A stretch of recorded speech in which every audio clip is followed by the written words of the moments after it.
দেখতে দেখতে 2 দশক পার 21তম বর্ষে পা দিল বালির নিক্কন সাংস্কৃতিক মেলা। কখনো মাছ, কখনো বা চোখ, প্রতি বছরই কোনো না কোনো বিষয়ের উপর নির্ভর করে ভাবনা ফুটিয়ে তোলে নিক্কন। আর তাদের এবারের ভাবনা লোকসংস্কৃতিতে তারা।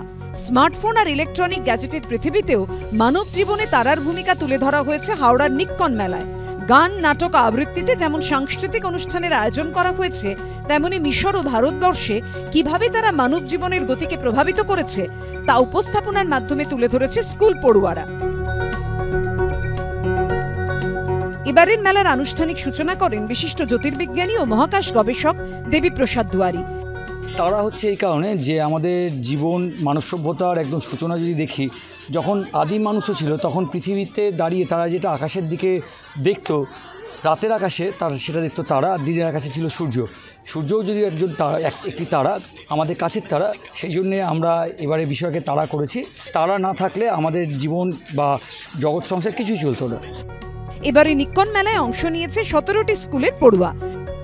এখানে হচ্ছে প্রাচীন লোককথায় যে তারামণ্ডলের প্রভাব, তার হচ্ছে ভূমিকা, বন্যার সময় নির্ধারণ এবং যে ফসল রোপণের সময় নির্ধারণ, এইসবের বিষয়ে আমরা আলোচনা করেছি। আমাদের অতি পরিচিত যে নক্ষত্র মণ্ডলীগুলো আছে ওগুলো নিয়ে আমরা আলোচনা করছি, এই টপিকের ওপরই আমরা আলোচনা করছি। রামচন্দ্রপুর তরুণ দলের মাঠে নিক্কন মেলা চলবে রবিবার পর্যন্ত। ভাস্কর ঘোষের রিপোর্ট, এবিপি আনন্দ।